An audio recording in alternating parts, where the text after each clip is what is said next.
Audiovisuales presenta el siguiente programa.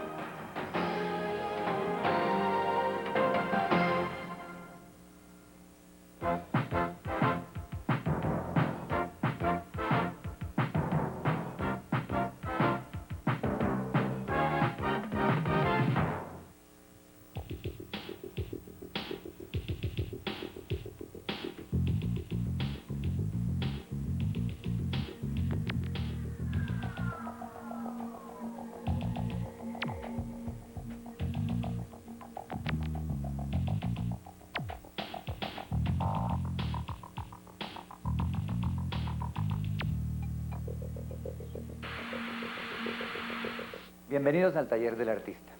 Nos encontramos en esta oportunidad en la estimulante compañía de Franklin Aguirre, un artista de las nuevas generaciones que ha irrumpido realmente con fuerza en el panorama artístico nacional.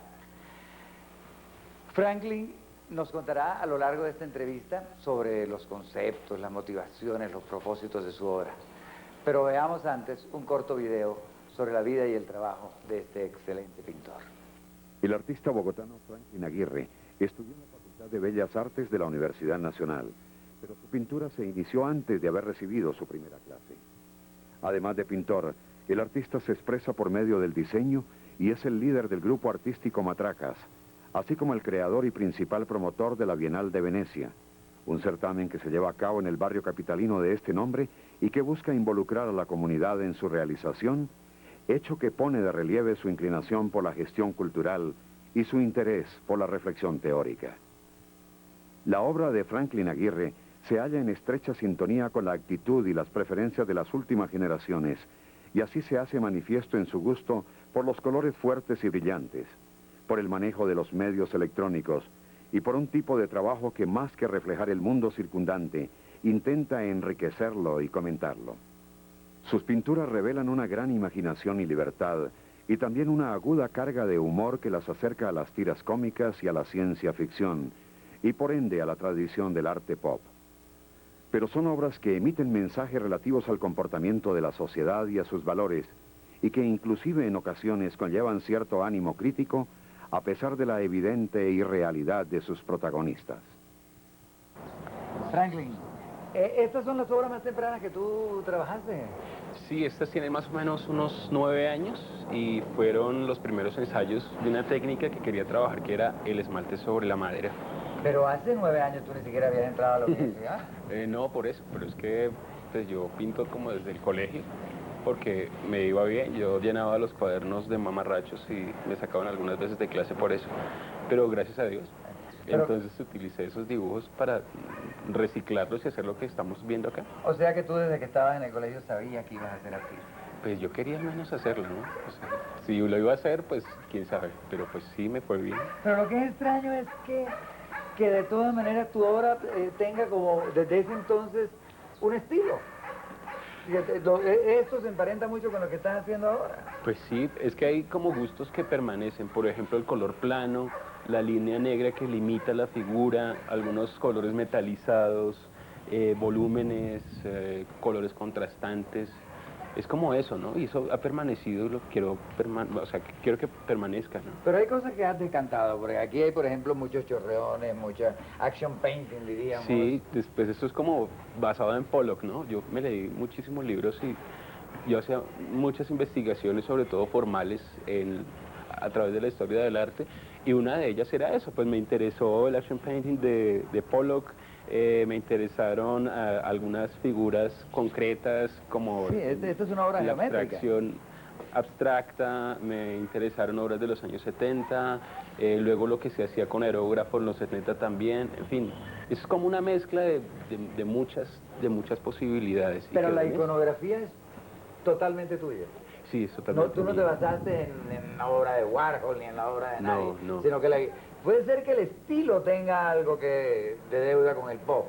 Sí, pues hay un personaje muy interesante que es Kit Haring, el gringo aquel, por Claro. favor, pues que aparte de que tenía una vida de una película así buenísima, era muy concreto, ¿no? Él se basó en una línea muy concreta, dibujaba casi modelaba sus dibujos a partir de una sola línea y eso pues me gusta, ¿no? Claro que la iconografía de él era muy gringa, ¿no? Como hamburguesas y ovnis, no sé, militares, en fin.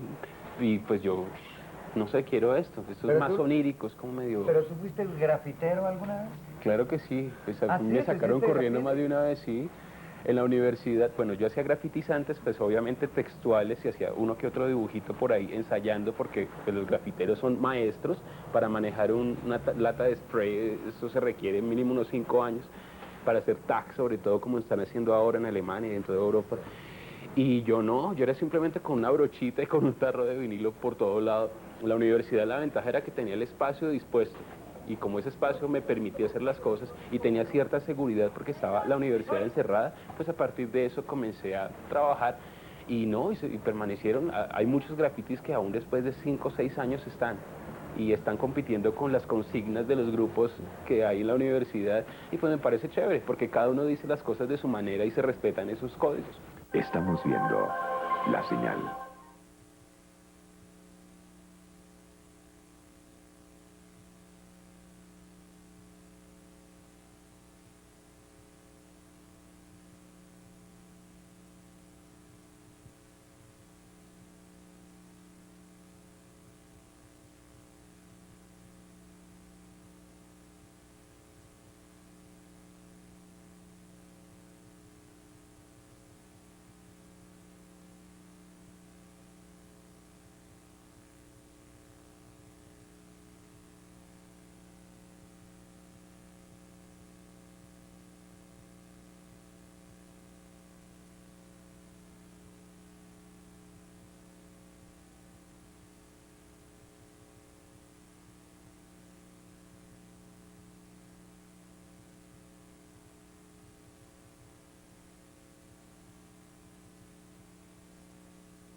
Seguimos en La Señal.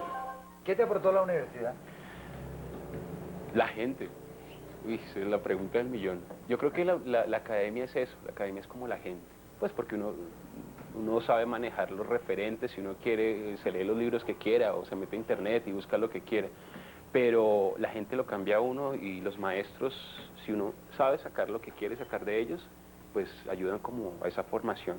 Y no, y la rumba y todo, no, es que la universidad es más buena, chévere. Cuéntame una cosa. Sí, no, de alguna manera, yo comentaba ahorita cuando llegamos que tu obra sería espectacular para una discoteca, ¿no? Pues es que unas de estas obras precisamente fueron hechas con esa intención. Algunos, pues mis amigos en ese entonces tenían como ese tipo de negocios y yo quería como, pues no conscientemente, pero llegar como a un punto medio entre la obra de decoración para para la discoteca y pues la obra que me llenaba a mí como búsqueda. Y pues se quedó en esto, ¿no? Yo creo que funciona de las dos maneras, ¿no es cierto? No, me parece una maravilla. Cuéntame una cosa, Franklin. Tú eres líder o parte de un grupo de artistas que se llama el Grupo Matracas. Sí. ¿No hay una contradicción entre la obra de un grupo y la obra de un individuo? ¿Tú no te sientes extraño trabajando en grupo y después regresando a tu obra personal? No, porque pues inicialmente Matraca fue una estrategia de ocultamiento. Fue como, oiga, pues si uno tira la piedra y está solo, entonces lo acusan. Pero si hay 10 y no vieron quién la tiró, entonces pues no hay problema. Sí, uno detrás del grupo puede hacer cosas que no puede hacer individualmente. Además que la unión hace la fuerza y toda esa cantidad de frases de cajón que son reales. Y era más, al principio Matracas era como una complicidad geográfica, porque todos vivíamos como cerca, nos íbamos en la buseta, y eso era conveniente, ¿no? Claro. Para hacer los trabajos, para quedarnos en la casa de alguno pues, de los compañeros y hacer todas las cosas, y para salir a rumbear y llegar y repartirnos en el taxi por la noche. Sí, cosas así, y se dio esa complicidad y funcionó. Estas obras que están aquí en la escalera son obras de universidad.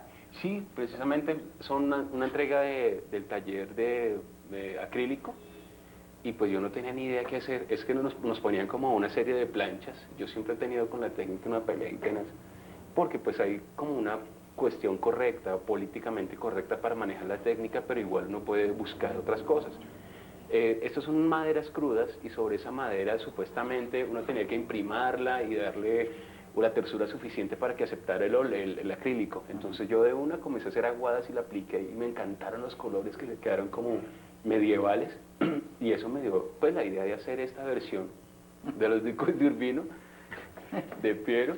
Qué maravilla. Pues qué buenísimo, ¿no? Fue Sí. como la versión como high-tech de Del- esa obra renacentista. Sí. Y cuéntame una cosa, el humor, porque estas obras lógicamente tienen un gran sentido del humor, toda tu obra tiene un gran sentido del humor. Es, es uno de los intereses primordiales, pero claro que no el interés primordial. Es un accesorio, ¿no? Yo creo que la diversión, pues como la misma palabra lo dice, es una doble versión. Al hacer una doble versión de alguna cosa, pues uno se ríe, ¿no? Porque es un doble sentido. Y yo quiero que mis obras tengan 3, 4 y 5 sentidos para que enriquezcan la lectura aún más, ¿no? Y pues yo creo que uno de esos sentidos es el humor y la gente se ríe, me parece muy rico. Bueno, una cosa que me llamó la atención en tu estudio, que por supuesto es un estudio donde está tu personalidad, mejor dicho, una persona entra aquí y sabe que este es tu estudio, Sí, es ojalá. inconfundible. Es este stand de revista. Pues esa es mi biblioteca. No, pues no sé, yo soy un morboso total por las revistas, me parece que es un referente fantástico, es como una manera de estar vigente, tanto conmigo como con lo que se está haciendo afuera. Además que no son solo revistas de arte, sino hay cosas de música, de diseño, de moda, en fin, de muchas cosas. Me parece que para uno estar vigente en ciertos estilemas, uno debe utilizar el medio que más le convenga. A mí me gusta ese, ¿no? Y pues el internet ahora. El internet, pero hablaremos ahorita del internet. De todas maneras, aquí estamos ya ante unas obras que fueron hechas ya recientemente. Es decir, es impresionante la coherencia que hay entre obras que fueron hechas hace 10 años y obras que son hechas ahora, aunque la técnica es distinta, obviamente. Pues no sé, yo creo que ya tenía muy claro lo que quería hacer en cuanto a iconografía. Yo quiero que mis dibujos o mis personajes se puedan convertir en un sticker, en una valla o en una miniatura. O sea, esa versatilidad gráfica me la da el límite con la línea negra, el color plano, en fin. Me ha funcionado para las cosas que he trabajado, entonces Franklin, quiero que permanezca. ¿los personajes de tu obra tienen algún simbolismo? ¿Tienen alguna personalidad que tú has soñado, que tú has pensado? Pues muchos son automáticos, ¿no? Algunos son trabajados a partir de un concepto. Este es como la clonación, Ese me el encanta. otro. Sí, Ah, es un cuadro maravilloso, sí. Sí, no, hay mucha gente que está detrás de ese cuadro. Ah, eso es un cuadro maravilloso, sí. Ese, pues se evoca como eso, ¿no? La clonación, lo tecnológico, el trasplante de cabezas en el futuro, no sé, pues son cosas. Además de eso, formalmente es una búsqueda bien interesante, al menos en mi caso, pues no sé lo que yo creo, porque pues en las bases que están hechos es la lona para los morrales común y corriente y las carpas de camping. O Pues sea que es un material sintético. Sí, es un material sintético, que No me es ha dado lienzo. ciertos problemas con algunos cambios de temperatura, pero igual permanece, ¿no? Es muy versátil. Y el color como metalizado que se contrasta con el color del acrílico mate en este caso, pues no sé, No, es formalmente me parece maravilloso. bonito. Bueno, Chévere. y este personaje, o estos personajes acá, Hay están algunos como- que son como colonias, ¿no? Sí, Sí. están sumergidos. están como hundidos, sí. Pues el que anda en la miel se unta, ¿no? Y es como ese concepto, pues como de la rumba, como de que todos están como en la misma película, como... Es eso, es como la masa, que la masa pues puede cegarse y puede... ¿Sí? ¿No? Algo así. Bueno, y este personaje, tú me hablabas de que es el horror o el terror. Sí, yo creo que para los niños y, bueno, al menos para mí, los muñecos y los payasos es como de las cosas más aterradoras, es tenaz. Además, ver un payaso destrozado o un payaso viejo es para salir corriendo. Y esa es como esa versión, pues un poco más sofisticada de ese payaso. Un payaso con un solo ojo que, pues que es como contradictorio, ¿no? Si está hecho para divertir y tiene alguna malformación física, entonces su intención queda en veremos. Además que otra cosa que me aterraba cuando pequeño es lo irreversible. no me asustaban ni los monstruos ni nada de esas vainas, sino cuando el monstruo le mordía el brazo o la pierna pues al tipo que estaba ahí, pues le quitaba el brazo y ya no le iba a crecer. Entonces es aterrador eso, ¿cómo así que uno le quiten un brazo y no le va a crecer? Sí. Tenaz. Bueno, eso es como esa cosa, ¿no? Pero entonces tú dirías que tus obras tienen un mensaje, un contenido extra estético, digamos. Yo creo que sí, pero ante todo, pues yo no niego que las obras son autobiográficas totalmente, ¿no? Pues sea yo pintor o escritor o cineasta, lo que sea, es eso, es como una parte de uno que trata de salir y consigue la excusa perfecta para salir en ese momento y queda eso. Entonces uno se va liberando como de espíritus, va sacando, matando karmas por acá, por allá. Y pues qué buena manera de matar karmas, a mí me gusta, me parece muy chévere. Aquí veo en tu estudio unos trabajos como de diseño. Tú trabajas en diseño, ¿no? Sí, yo trabajo hace más o menos unos 5 años en diseño, pues mi hermana es publicista y ella me dio como las primeras bases y luego me confieso, yo soy un diseñador accidental porque no, pues pese a que estudié 2 semestres antes de entrar a la universidad a estudiar artes plásticas, mi intención no era esa, era más como un refuerzo de lo que ella necesitaba, que yo le hiciera las planchas, que los stories y todas esas cosas. Y a alguien le gustó un afiche que yo hice hace unos 4 años y me dijo, oiga, hágame otra cosa, y después otra, y es una bola de nieve y uno, oiga, pues será. Entonces, buenísimo, y he aprendido bastante. Me he equivocado, lo que nadie se imagina, pero de esa manera he tratado como de ir adelante. Y he tratado de aplicar simultáneamente lo que he ganado en plástica en el diseño. Me parece que el diseño es como una nueva forma de hacer arte, lo que va a estar vigente en el siglo XXI, porque exige una claridad tal que uno llega a niveles de abstracción envidiables. El cliente, uno le llega a un cliente que no tiene ni idea de diseño y le dice, oiga, mire, quiero que me venda empanadas plateadas, y no, oiga, ¿cómo así? Entonces tiene que llegar a un acuerdo con el cliente, mirar qué es lo que pide él y qué es lo que quiere hacer uno, y después de todo ese trabajo que es un camello, uno llega como a la concreción, y esa concreción se convierte en una pieza, y luego al verla multiplicada por 1000, 2000 o 3000 en un afiche o en algo, eso es buenísimo.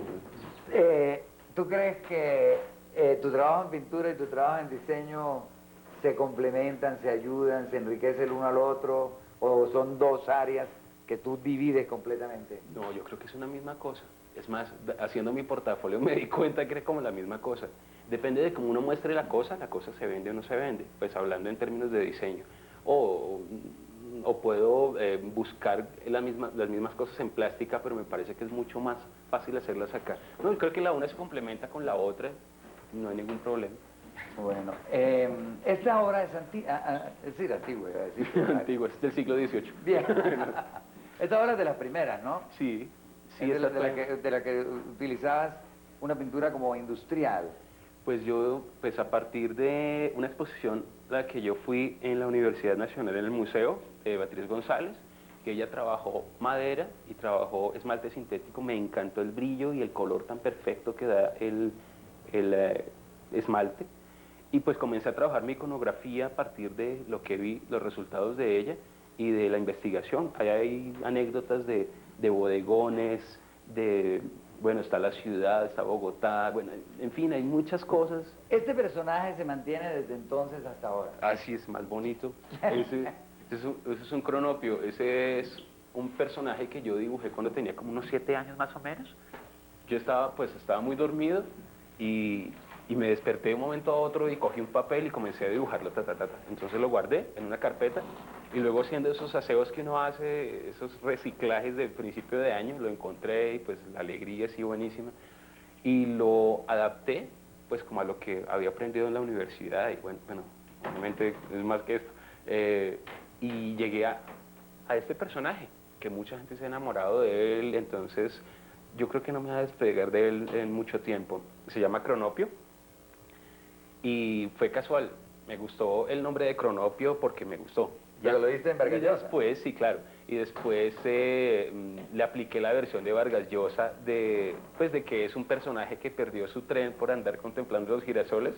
Pues buenísimo, no sé, como bonito. Sí. Estamos viendo La Señal.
Seguimos en la señal. Aquí hay una cosa pues interesante que es como esto se basa en la ilustración de los años 50, una cosa que está vigente más o menos desde el año pasado en gráfica.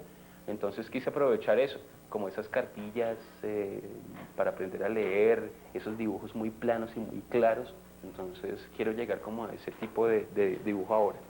¿Esta es la primera obra de esas dimensiones tan grandes que tú realizas? No, pues yo he hecho hartísimas, pero a ver, pues yo trabajo siempre en espacios arquitectónicos muy grandes haciendo instalaciones. Pues a partir de esto, precisamente, de buscar colores planos, yo encontré el contact en el papel, en el vinilo adhesivo, como una de las posibilidades de lograr esos mismos colores en dimensiones mucho más amplias. Ah, sí. Entonces, como en el Salón Regional, por ejemplo, que hice pues una pieza pues, muy bonita, que fue Sí. La Última Cena. La recuerdo muy bien. Fue hecha a Como- partir de... Ahí tenía como, era como un gran espacio, inclusive tú construiste el espacio para la Sí, pieza. sí. Sí. Pues había dos obras realmente. La primera que fue La Última Cena, que fue del Salón Regional, y luego la del Salón Nacional, que fue la cúpula románica. Pero era alrededor del mismo concepto. un trabajo Esta obra la religioso. presentaste en rojo, ¿no? Me decías. Sí, y el título era ¿cómo? Era 40 grados. 40 grados. Pues Siempre el humor, inclusive en los títulos. antes yo no titulaba las obras, pero me parece que son un complemento como divertido, no sé. Yo cuando estoy en una exposición y veo a la gente que está mirando el cuadro y se acerca y lee el título y sale muerto de la risa, me parece que es como rico, ¿no? Es como algo ganado. No quiero que terminemos la entrevista sin que me cuentes, Franklin. Tú eres como gestor cultural también, tú organizas exposiciones, la Bienal de Venecia, tú eres el artista detrás de esta idea. Eso fue una coincidencia muy bella, pues estábamos viendo una clase que se llamaba, ¿qué era? Bueno, una vaina ahí de los eventos que se hacían en este siglo, como la Documenta de Kassel, como la Bienal de Venecia, como una serie de reuniones masivas de artistas a nivel mundial. Y pues acá es bien difícil, no sé, uno dice, oye, ¿cómo va a ir uno a representar a Colombia a Venecia? Primero tiene que, no sé, ganarse 1000 premios y luego sí. Y se nos ocurrió con las matracas, pues, con mis hermanas que también hacen parte de las matracas, Edna y Ludivia y Ricardo Roldán, pues somos como los dos ejes del grupo, y con nuevas personas que van entrando y saliendo, creamos la Bienal. Y de eso ya hace 6 años y vamos en la tercera ya. Eso ha sido un éxito, ha Pues sido un... buenísimo, hemos tenido como los mejores artistas del país, ¿sí? Sí. ¿Usted sabe eso? Dígame que sí. Sí, Entonces, claro que y sí. gente nueva bien interesante. Entonces, pues no sé, hasta ahora está comenzando, es una gestión que es difícil porque la gente de un barrio no va a aceptar una obra de arte contemporánea para desplazar su partido de fútbol o su juego de rana de un momento a otro. Eso es un proceso bien largo, pero hasta ahora hemos sido bien aceptados y pues es satisfactorio. Y a ver, hacer una 100 más, a ver cómo nos va. Muchas gracias, Franklin Aguirre, por habernos ilustrado tan lúcidamente sobre los conceptos de su obra. Y hasta una próxima oportunidad.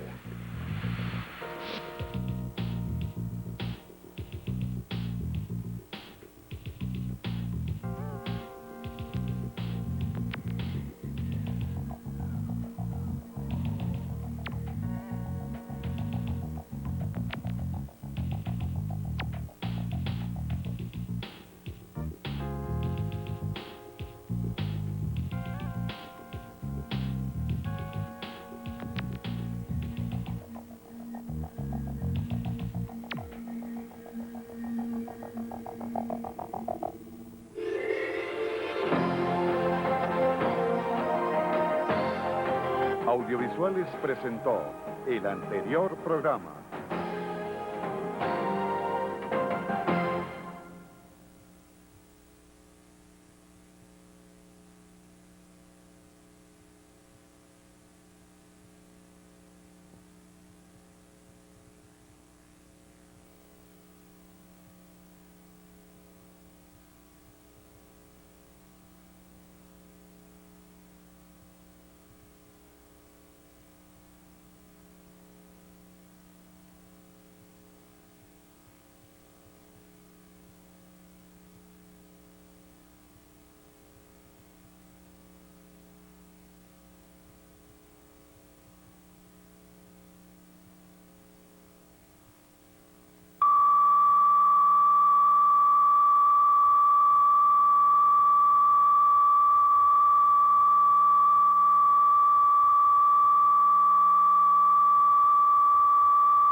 Audiovisuales presenta el siguiente programa.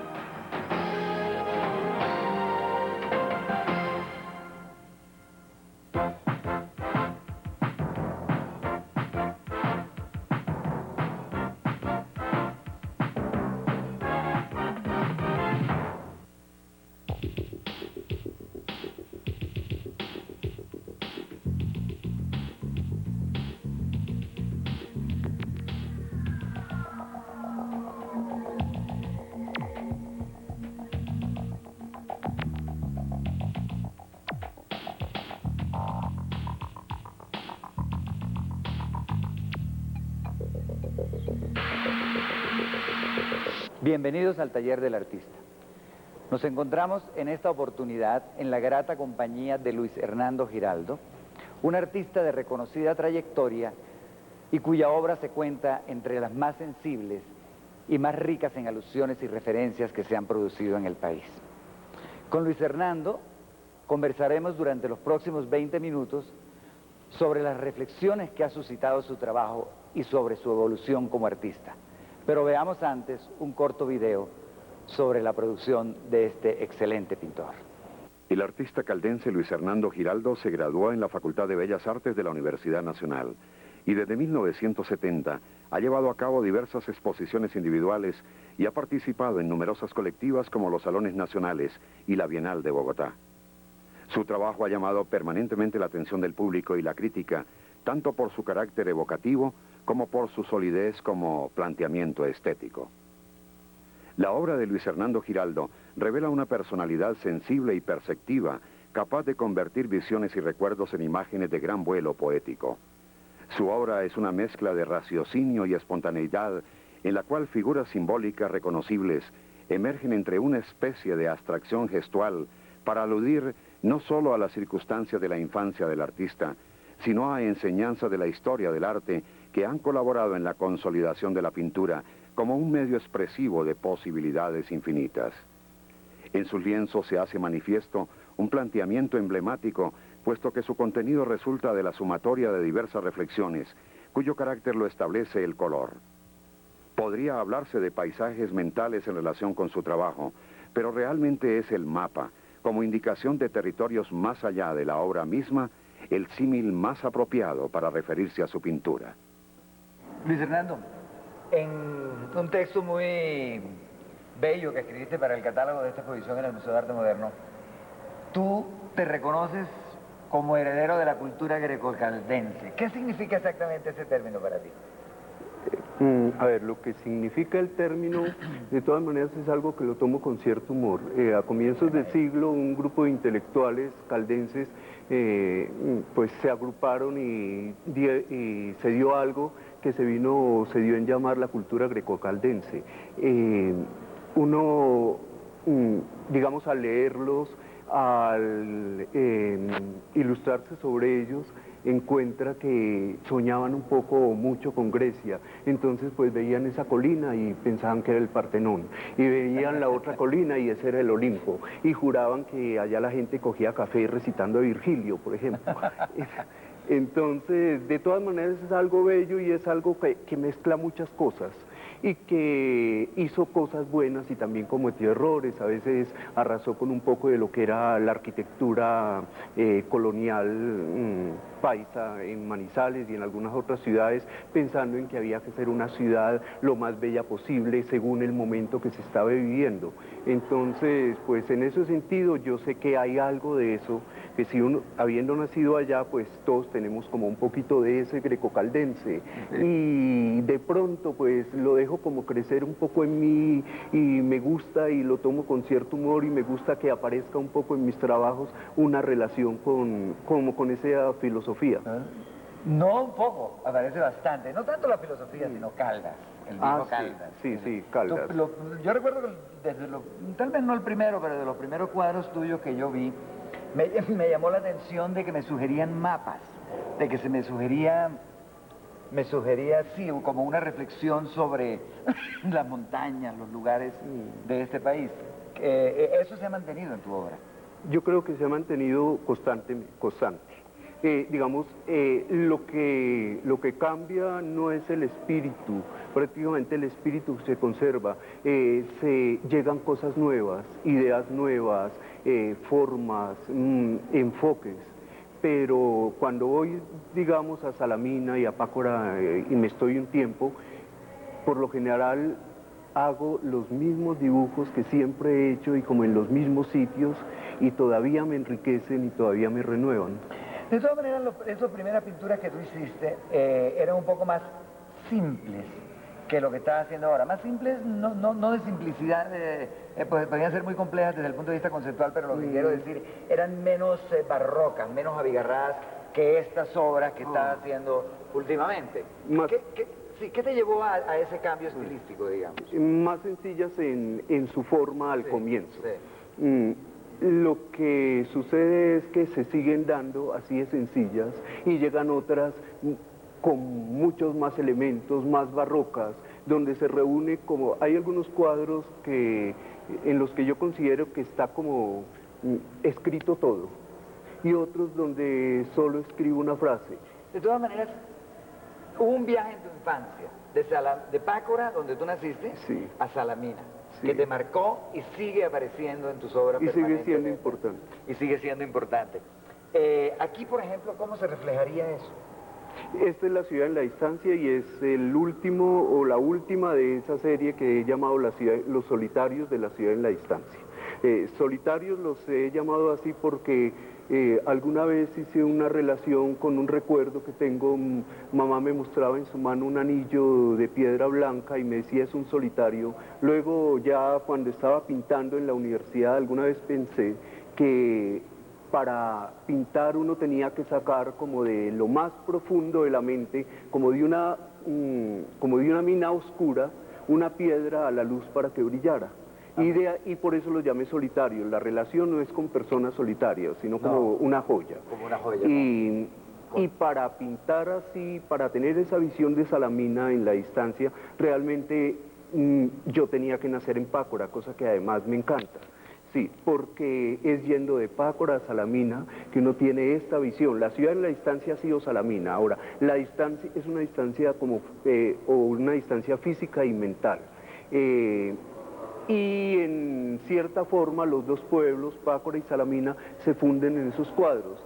Pero como más claramente la ciudad en la distancia es Salamina. Estamos viendo La Señal.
Seguimos en La Señal. Cuéntame una cosa, de todas maneras, el espíritu de tu obra, como hemos dicho, permanece, pero sin embargo, por ejemplo, el color en estas dos obras yo lo veo un color mucho más denso, más oscuro. Más oscuro. ¿A qué se debe eso? A ver, digamos ¿Hay algún que simbolismo en el sí, color? Sí, yo creo que mi color de todas maneras siempre es simbólico. Digamos que en estos, que es un color mucho más claro, mucho más vivo, donde hay varios de los símbolos y de las formas que he tomado, digamos, de Salamina, de esa distancia mental y física. Esto corresponde como a la torre de la iglesia, el pueblo está aquí como en esta forma que corresponde a otra montaña, hay otra montaña que cierra todo y se forma casi como un ícono. Desde hace unos años introduzco también las pruebas de color en los cuadros. Ajá. En estos hay una memoria más lejana. Digamos que la ciudad en la distancia es algo que siento como más cercano, una memoria un poco más encima. Esto es mucho más lejano, es como una escritura mucho más primitiva, son los solitarios de la muerte del bisonte. La muerte del bisonte que tiene que ver con el arte prehistórico. Que tiene, sí, yo, a ver, siempre he pensado o he elaborado como un poco la idea de que el artista o uno tiene una memoria como de mineral y musgo, algo muy lejano, que en el artista, en realidad pues pienso que en todos, que todas las personas, todo el mundo tiene esto, pero tal vez el artista lo despierta, es una memoria que viene desde las cavernas, donde se hizo lo primero, la pintura fue la primera manifestación prácticamente, antes de que existiera un lenguaje, de que se fueran dando otras manifestaciones, entonces prácticamente fue la primera. Por eso mismo pienso que la pintura tampoco se va a acabar así tan fácil y que mucha gente la mata muy rápidamente porque no la conoce. Si uno la conoce un poco o es siquiera un iniciado, se da cuenta que la pintura, como fue la primera, no puede acabarse, sino cuando la humanidad también llegue a su fin. Muy bien, me encanta tu apreciación de la pintura y lógicamente toda tu obra da esa idea de que la pintura, de que las posibilidades de la pintura son inagotables. Ya. ¿Sí? De todas maneras, volviendo otra vez ya a tu pintura concretamente, aquellas son pinturas como de paisajes mentales, decíamos, ¿no? Como mapas, como paisajes mentales. Como y de mapas. pronto aquí veo una pintura figurativa. Un rostro. Un rostro, exactamente. Sí. ¿Es común en tu obra los rostros? ¿Son comunes en tu obra? No son muchos, pero sí son comunes, siempre aparecen, nunca he renunciado a ellos. Desde que estaba en la universidad, mi tendencia era más abstracta. En el año 74, en la universidad, pinté un cuadro que se llamó Letreros y realmente fue mi encuentro con la pintura ya muy definitivo, con el color. Antes había hecho como 2 años, había dejado de pintar como 2 años, hice arte conceptual durante 2 años y juraba que no iba a volver a pintar. Y cuando volví a pintar apareció este cuadro, Letreros, que no está aquí en Colombia, está en Caracas, y tenía 3 rostros en la parte de arriba y 3 rostros abajo de figuras, los de abajo de figuras con pañuelos, así como uno tira piedra en la universidad, en aquella época. ¿Pero ahora, es un retrato? Este es un retrato. Aquí hubo una tragedia, yo me refiero, digamos, es imposible que uno no esté envuelto en todo lo que vive. Entonces es imposible que, por ejemplo, que uno como artista se vaya a sustraer a toda la violencia que nos rodea. Entonces, por más lírico que sea mi trabajo y por más que tenga un acento en el paisaje, de todas maneras hay hechos violentos que a uno conmueven y que es imposible, aún sin pensarlo, no ir a ellos en el trabajo. Hubo una tragedia y hubo amigos involucrados y una persona cercana murió en esa tragedia. Yo le había hecho un dibujo directamente, un apunte muy rápido, en eso se dio la tragedia, lo guardé un tiempo, como que era difícil acercarme a él con la tragedia tan reciente, porque hablando de eso yo no creo que el artista tenga la necesidad de dar la chiva la dan los periodistas, yo pienso, el artista no tiene esa urgencia. Entonces, por ejemplo, lo que hay aquí es como esa en memoria de alguien y es como una manera lírica de decir las cosas. Para aclararlo un poco más, en mi barrio hay una frase por ahí en una pared que dice lírica extrema y a mí me causa cierto humor, pero pienso que es muy cierto. Yo creo que mi pintura es un poco lírica extrema.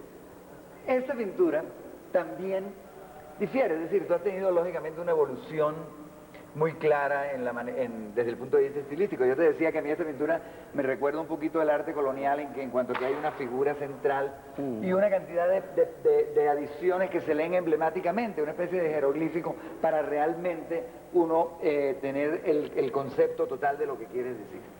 Sí. ¿Qué representa para ti esta pintura? Bueno, no estás, más bien estás muy cerca en la apreciación.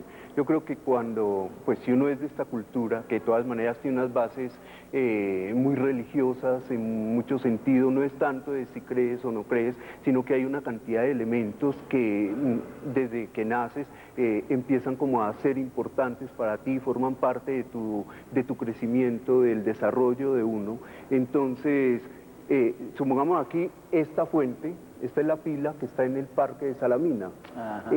A veces es como a veces es la fuente, otras veces yo lo veo también como si fuera una custodia o como si fuera un símbolo religioso o también como un símbolo pagano, casi pompeyano, todas esas cosas juntas. Este cuadro involucra otra tragedia en que también murió gente cercana y la referencia está en este rostro, y por eso lo titulé Solitario del Canto de Cisne. Tú eres muy poético, no solamente desde el punto de vista visual, sino también en tus títulos. La poesía... Me para gustan ti. los títulos. Yo pienso que uno no puede mostrar las cosas sin título. No me gustan los sin título, por ejemplo. Eso me parece muy importante y creo que la gente también los necesita. Bueno, tú eres un artista que se ha mantenido dentro de los soportes tradicionales del lienzo y del papel. Pero aquí veo un objeto, es decir, ¿te interesan fabricar objetos? ¿Te Mucho, interesa mucho. ¿sí? Y la siempre, tridimensionalidad? No, y siempre lo estoy haciendo, me interesa mucho y ha sido desde que estaba estudiando y creo que desde que era niño recoger cosas callejeras.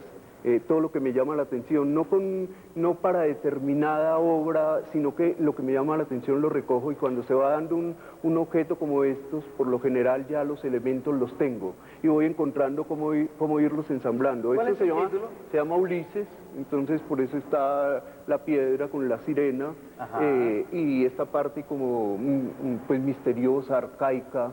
Esto podría ser como un mapa de Sudamérica o también un mapa del Viejo Caldas o el Vellocino de Oro, o bueno, todo eso. Yo creo que sugiere todo eso. Cuando puse este elemento aquí pensé en Picasso, por ejemplo. Entonces siempre hay una cantidad de cosas, de momentos del arte, de recuerdos de uno, de intereses que llegan ¿De y Picasso? se atropellan ahí. De Picasso a Giorgione. Giorgione, pues ¿No? es que sí, Giorgione, es que Giorgione ya es ya es algo muy definitivo en mi trabajo y en mi vida.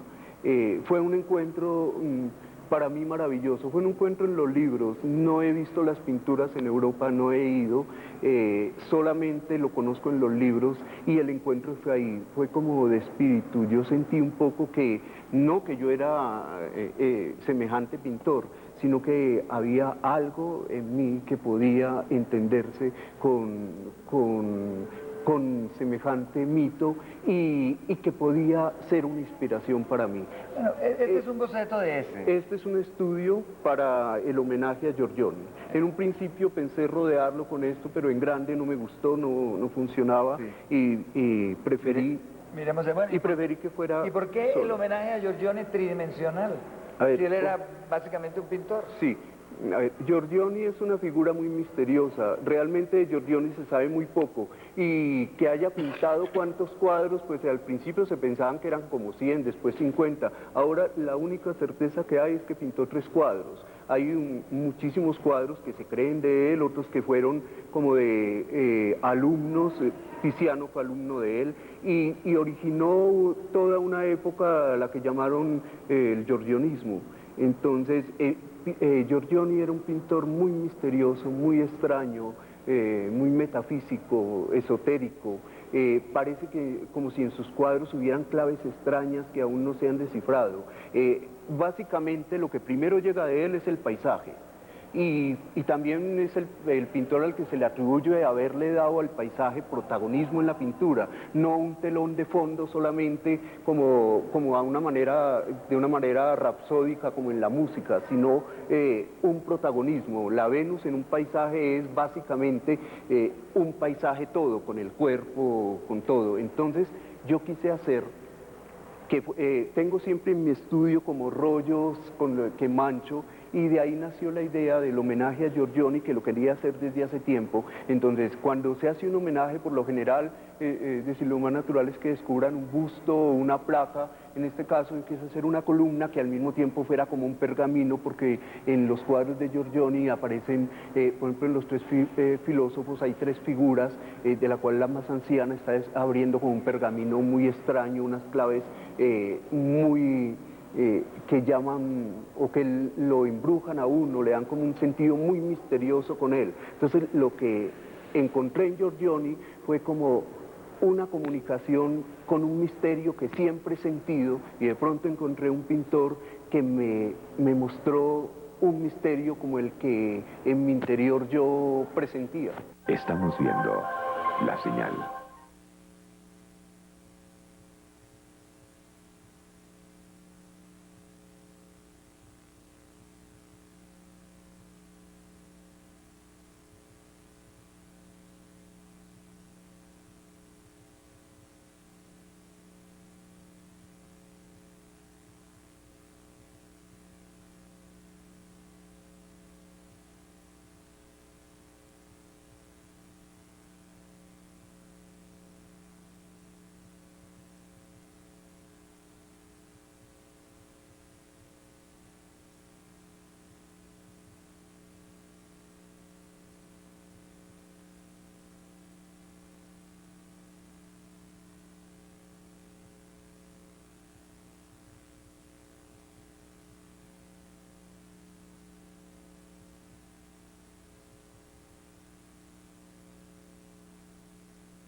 Seguimos en La Señal.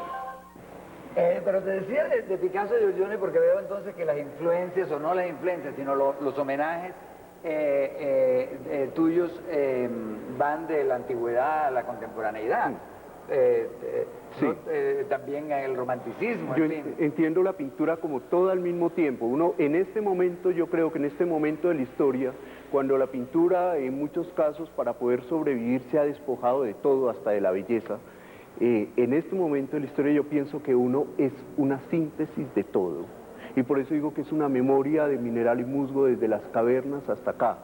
Entonces, son no que artistas, por ejemplo, se relacionan unos con otros, sino que todos esos hitos han llegado a uno y uno es todo esto. Me decías que esta pintura le da el título a la exposición. De todas maneras, es una pintura que, a pesar de que las formas siguen siendo la forma esta como de Salamina y todo. Son las, como hay una, aquí están reunidas muchas de las formas que aparecen en varias de mis pinturas. Yo entiendo también la pintura como una especie de escritura. Entonces esto es como una especie de escritura que armara la frase. Entonces como una especie, y me encanta esa escritura porque son las formas de las letras, para mí son como las mismas formas del paisaje, de las montañas, ¿Pero cuál es el título? De los ojos extraños en las personas. ¿Cuál es el título? El título es el que le da el título a la exposición. Se llama La sensación del tiempo humano y tiene un subtítulo que es Solitario del jardín y las espinas. Tiene una cosa como de Entonces, calendario. Sí, por eso es la sensación del tiempo humano. Es algo que siempre he sentido durante toda mi vida, desde que estaba muy pelado, digamos, como esa sensación del paso del tiempo humano, como esa sensación que se siente como en el rostro, en todo el cuerpo, casi como una caricia del tiempo que lo va, como que uno va teniendo una inmersión en él. Y es ese pulso con la vida. Digamos, en la sala de abajo yo creo que está como la memoria, la sangre, los genes. Entonces está como el espíritu de los cuadros. Y aquí en esta sala está el espíritu y la forma, como el espíritu y el cuerpo. Y ya ha terminado la Sí. idea. Cuéntame una cosa, este cuadro yo lo veo como dividido en dos áreas distintas. De aquí para abajo es una cosa, con una mancha muy fuerte ahí. Sí. Aquí veo, reconozco otra vez la fuente de Salamina. Es otra vez la fuente, hay dos fuentes, es la misma fuente. Cuando la pinté la elaboré muy bien. Yo pensé un poco en las pinturas pompeyanas, no antes, sino cuando ya iba como en la mitad, porque pensaba que tenía algo pompeyano.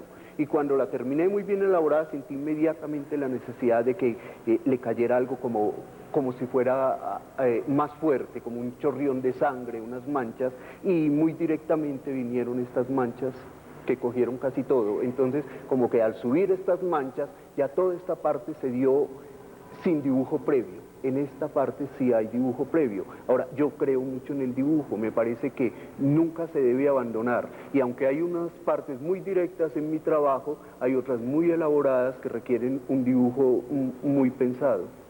Bueno, muchas gracias a Luis Hernando Giraldo por estas lúcidas y poéticas explicaciones sobre su trabajo y hasta una próxima oportunidad.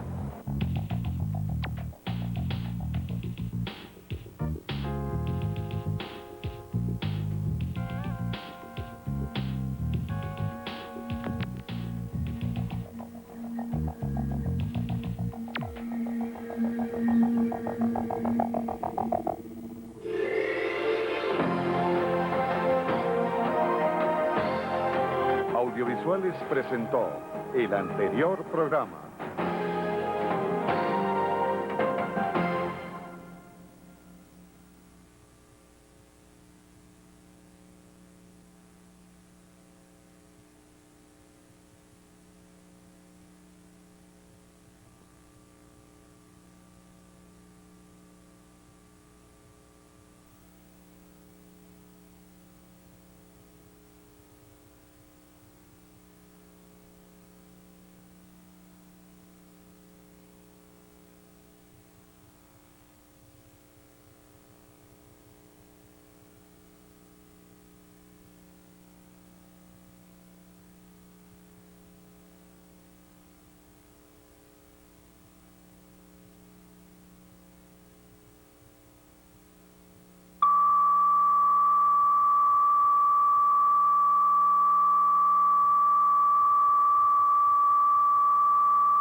Audiovisuales presenta el siguiente programa.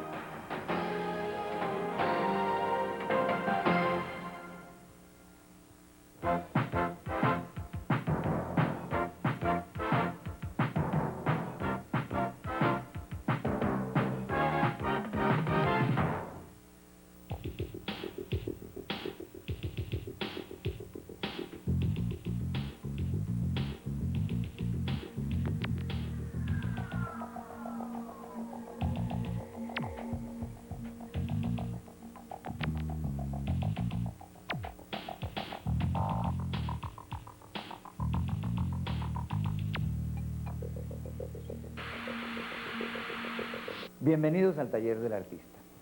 Nos encontramos en esta oportunidad en lo que fuera el taller del maestro Carlos Rojas. Y nos encontramos en la grata compañía del arquitecto e historiador Alberto Saldarriaga y del pintor Danilo Dueñas, quienes fueron dos personas bastante allegadas al maestro. Y con ello conversaremos durante los próximos 20 minutos sobre algunos aspectos de su obra que no han sido discutidos con mucha frecuencia. Pero veamos antes un corto video sobre la vida y el trabajo de este excepcional artista. Carlos Rojas nació en Facatativá en 1933 y murió en Bogotá en 1997, después de haber figurado durante más de 4 décadas en la primera línea del arte nacional. Su obra fue exhibida en innumerables ocasiones dentro y fuera del país. Se hizo acreedora a los principales reconocimientos que se otorgan en Colombia en materia de artes plásticas. Se halla representada en importantes colecciones nacionales y extranjeras y ha contado permanentemente con entusiastas comentarios por parte de la crítica. Carlos Rojas fue un pintor de vasta cultura, de aguda mirada y un talento avasallador que le permitía conferirle a todos sus pronunciamientos una gran profundidad y unas implicaciones de alcance insospechado. El artista fue asimismo un escultor de lúcidas realizaciones en las cuales es patente una aguda consideración de la realidad urbana. Su trabajo fue elaborado a través de series que ponen de relieve propósitos distintos dentro de su producción, pero toda su obra se halla perfectamente unificada por una sensibilidad a flor de piel y por un raciocinio preciso y elocuente que le permitía agudas referencias a la historia del arte, sin perder por ello su particularidad o la originalidad de sus propósitos. Su obra constituye uno de los grandes aportes colombianos a la historia del arte del siglo XX. Danilo, tú me comentabas que en la obra de Carlos Rojas la cronología no era muy importante. ¿Quiere decir esto que una obra como esta, Mujer con faja, que es obviamente de los años 60, y una obra como esta, que es de los últimos trabajos de Carlos, obedecen a los mismos principios, buscan los mismos objetivos? Bueno, en realidad lo que pienso, Eduardo, es que las pinturas son cosas del pasado. Lo que puede ser del pasado son el conjunto de circunstancias que hicieron posible el hacer esas obras. Sin embargo, cualquier obra, Mujeres en faja, 1960, 1994, o sea, son dos obras completamente específicas y considero que es un poco superficial o poco importante el hecho de otorgar un nicho cronológico a cada una de ellas y por lo tanto hacerlas parecer un poco muertas frente al día de hoy. Es mucho más importante, o sea, que esa obra siga hablando hoy en día y esta obra hable también. Ahora, la especificidad de cada una de las pinturas es lo que yo considero que Rojas trae al arte colombiano con una fuerza impresionante. Un pensamiento pictórico en vez de un pensamiento visual. Alberto, tú conociste a Carlos Rojas básicamente como profesor. ¿Tú crees que este argumento que nos expone Danilo, Carlos lo lograba comunicar a sus alumnos? Yo creo que en cierta forma sí, pero tengamos en cuenta, por lo menos como yo lo conocí, de profesor de estudiantes de primer semestre en arquitectura en la Universidad Nacional, el pensamiento de Rojas pues probablemente estaba mucho más allá de los límites de un estudiante que se inicia. Sin embargo, la manera como él les planteaba a los estudiantes la aproximación a la forma, que era su campo de trabajo, era bastante interesante y le permitía al estudiante, después de estar en el curso, aproximarse a cualquier forma mediante el trabajo que desarrollaba con Carlos, ¿no? Entonces él podía coger cualquier forma, prefería mucho las formas naturales, y llevaba a los estudiantes a un proceso de abstracción. Y yo creo que ahí en ese campo, en la abstracción es donde quizás se valida lo que está diciendo Danilo, es que la forma abstracta tiene una virtud que es atemporal. O sea, no importa en qué momento se produce, no importa en qué momento, en qué circunstancias se hace, la forma tiene un valor en sí misma. Eso diría yo que en parte valida ese argumento. Estamos viendo La Señal.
Seguimos en La Señal. A pesar de esta especificidad de las obras de Carlos, Carlos, sin embargo, trabajó siempre por series. ¿No contradice un poquito eso tu afirmación? En cierto sentido, Carlos yo creo que quería prever todas las coartadas. Era muy inteligente, obviamente, y en ese sentido lo hacía. Pero yo lo que digo es que la obra en sí de Carlos Rojas, o el proceso del trabajo de Carlos Rojas, no respondía a una demanda o a una necesidad fija, no era significativa en sí, no era planeada. Era algo que él sencillamente hacía relativo. O sea, para él el causar el cambio y el flujo dentro de la obra era lo importante. Era hacer un arte de tipo informal, en el sentido de ser una antítesis de la muerte. Muy bien. Racionalista, dijo él. Y como profesor de arquitectura no tendría que poner el racionalismo a funcionar todo el tiempo. Pero lo curioso es que en la mayoría de los ejercicios que yo conocí dirigidos por Carlos, él no trabajaba las geometrías, él trabajaba eran las formas naturales, que es como una antítesis de ese supuesto racionalismo que hay detrás de las formas en las pinturas y en las esculturas.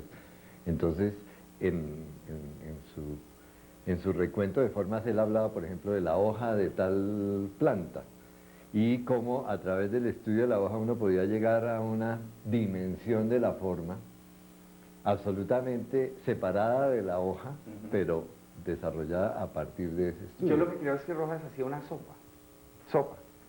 O sea, entretejía la forma con el espacio y el color.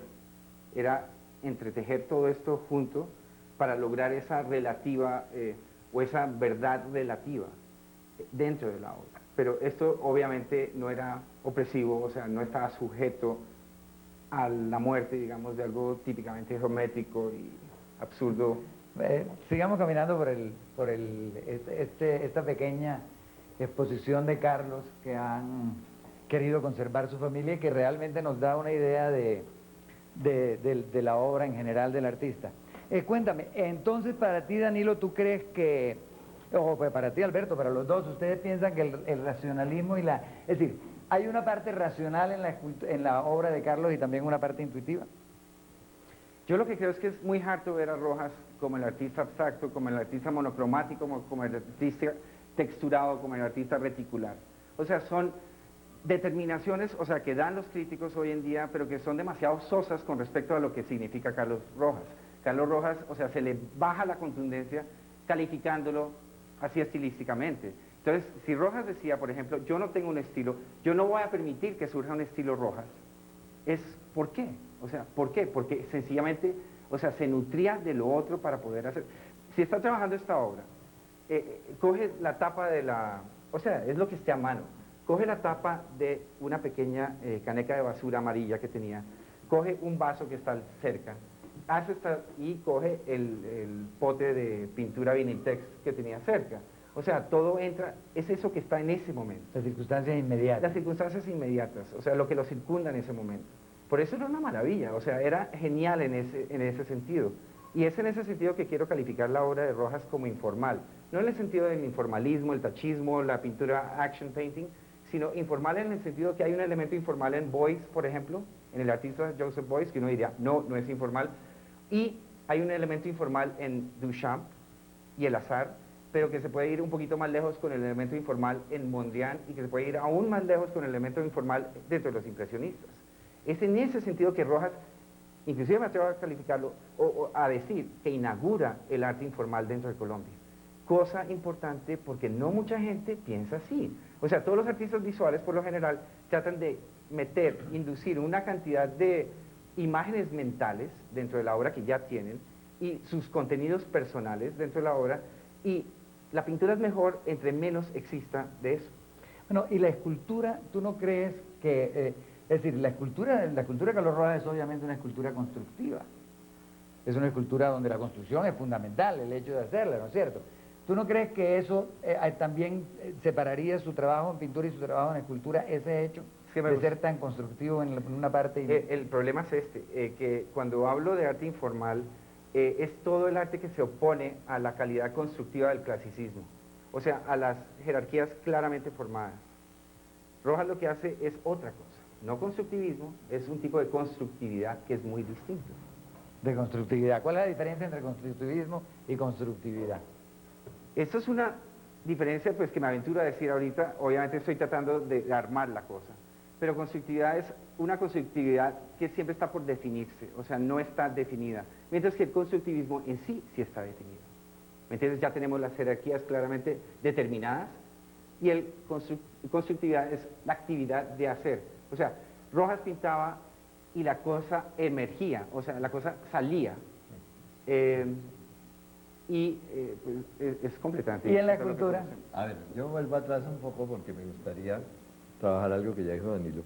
Yo creo que Rojas era más intuitivo, pero una intuición que estaba basada en que ya sabía o tenía un dominio excelente de lo que podía ser la parte racional de su obra. Perfecto. Cuando uno llega a cierto nivel de conocimiento o de seguridad sobre ciertos elementos, puede trabajar con una intuición muy libre porque en cierta medida sabe lo que va a pasar. Perfecto. Sabe lo que va a Era pasar. lo que le comentaba Eduardo, ¿te Exactamente, acuerdas que hablábamos comentábamos de antes? O sea, tenía la historia del arte metida en la cabeza, eso no cabe duda. Entonces, Sabedor completo de eso. Ahora sí, pasando ya a la escultura, pues evidentemente al pasar a la escultura ahí hay dos aspectos en la obra de Rojas que son interesantes. La escultura y en particular la obra de Carlos es muy cercana a los hechos de arquitectura. Es más, yo diría que Carlos Rojas es de los pocos artistas contemporáneos en Colombia que supo hacer escultura para la ciudad, para el espacio público. O sea, tenía una concepción arquitectónica por ahí metida que se ve incluso en obras que hizo hacia los 70s, unas plegaduras que Ajá, hacía, sí. en que está generando espacio, básicamente con la escultura, no está generando formas abstractas en sí, sino espacios. Y lo segundo es lo del hecho constructivo. Es evidente que el escultor tiene que tener un sentido particular de la construcción de la obra, sobre todo en este tipo de escultura, que en cierta medida es una construcción. ¿No es? Ujú. Sí, Hay una claro. analogía muy clara entre escultura y construcción en este caso. Sí. Ahora, yo no me metería ya a discutir lo del constructivismo, porque ya eso es, para mí es terreno un poco más difícil, pero sí veo que hay un elemento constructivo fuerte, pero vuelve a ser en la intuición de que se sabe cómo se responde con el material a la obra. Perfecto. Es como definir el diseño. El diseño por lo general es una práctica, inclusive casi como esperanto, o sea, una práctica universal que todo el mundo lleva a cabo y fija ciertas ideas a priori y luego las aplica. El problema con eso es que todo eso borra las diferencias de lo que pasa en la realidad de la vida. Y Rojas era muy consciente que ese diseño no debía borrar esas diferencias. Siempre lo tuvo muy consciente. De allí que estas maravillosas esculturas lo que toman en cuenta es todo eso, ¿me entiendes? El hecho de no borrar esas diferencias y de permitir que las diferencias entren dentro de la obra, que fue lo que siempre hizo con todo. Era como permitir que eso estuviese allí, o sea, esas circunstancias las respetaba. El artista no era la persona que dice, hey, hago esto y esto es, a priori y todo. Entonces tenía esa gran calidad, esa gran cualidad, y esa gran cualidad dentro de la arquitectura también porque reconocía que no podía hacer un molde pequeño para luego implantarlo dentro del espacio, sino que tenía que ir a ver el espacio, estudiar el espacio, caminarlo, circundarlo, toda esa cuestión para poder montar sus maravillosas obras como la del Dorado. Hablábamos hace un poquito del sentido del humor de Carlos. ¿Tú crees que se refleja de alguna manera en sus trabajos, bien en escultura o bien en pintura? A ver, yo creo, hay unos en que puede ser evidente, como decíamos hace un rato, las mujeres con faja, pues evidentemente son una nota irónica o humorística sobre una figura. Yo distingo un poco entre el Rojas de la vida cotidiana y el Rojas artista. Hay una frontera muy interesante, pero yo creo que sí hay humor. Hay un humor muy sutil, sumamente fino, por allá, en los nombres de los cuadros, en muchos pequeños detalles puede haberlo, pero es un humor de una persona que está por allá en un plano de pensamiento bastante distante de lo que puede ser un chiste, por decir algo. Parece que la Sí, obra de él claro. era sumamente seria. Sí, es muy seria, Sumamente seria. pero es que hay un humor también muy serio. Geometría y misticismo en la obra de Carlos Rojas son dos puntos que siempre se han mencionado como dos pilares, digamos, en su trabajo. Pero para ti la geometría y el misticismo de Carlos no son tomados como se toman generalmente en la modernidad, sino, explícanos, Daniel.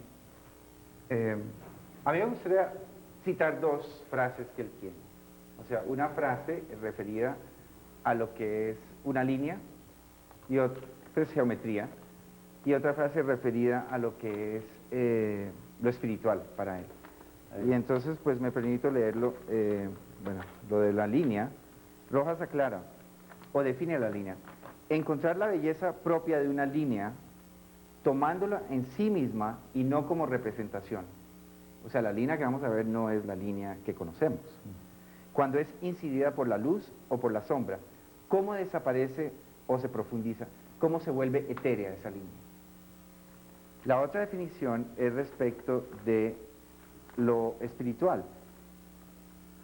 Él está hablando, cuando habla de lo espiritual, está hablando de inteligencia y sentimiento paralelos a una actividad práctica, física, que implica el conocimiento de los materiales.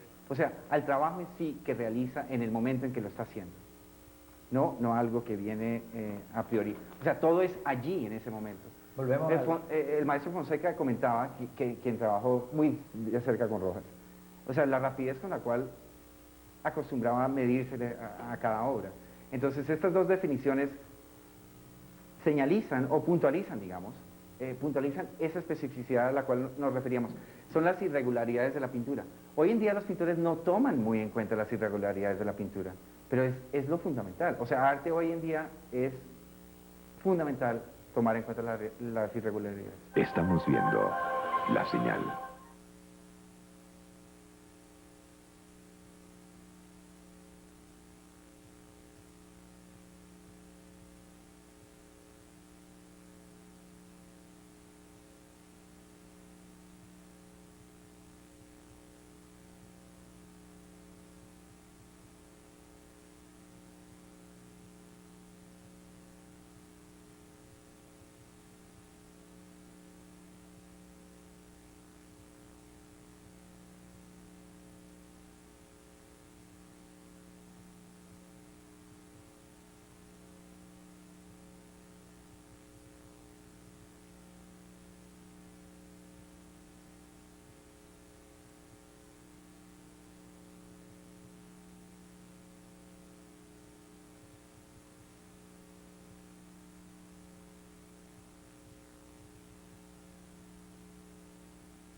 Seguimos en La Señal. Una cosa que no habíamos hablado antes y que siempre se han mencionado a veces peyorativamente con relación a la obra de Carlos Rojas es su gran habilidad. Era una persona sumamente hábil, él cogía con las manos y hacía maravillas. ¿Tú opinas que eso demerita su trabajo de alguna manera? No creo. Sería increíble que la habilidad de un artista demeritar el trabajo. La maravilla es que yo creo, o sea, que él conscientemente trataba de destruir su habilidad. De no hacerla... De no ser tan hábil. De no ser tan hábil, obviamente. De no hacerla protagonista. Claro, y destruirlo. Yo quería comentar algo sobre la espiritualidad. Es que el arte abstracto, sobre todo este tipo de abstracción que maneja Rojas, tiende a veces a evocar espiritualidad, ¿no? Hecho, induce espiritualidad en la persona que lo aprecia. De acuerdo. Indudablemente hay un reflejo de una mentalidad de un artista detrás de eso es absolutamente indudable, ¿no? Ajá. Pero ahí hay un contenido, es que al borrar ciertos significados obvios, al entrarse dentro de ciertos terrenos, en algunas de estas obras, sobre todo en aquellas, por ejemplo, en que ya prácticamente la forma desaparece, pues lo que está evocando es un mundo que no es exactamente el mundo de las referencias ni cotidianas ni siquiera intelectuales, ¿no? Sí. Es un mundo distinto, es otra cosa. Sí.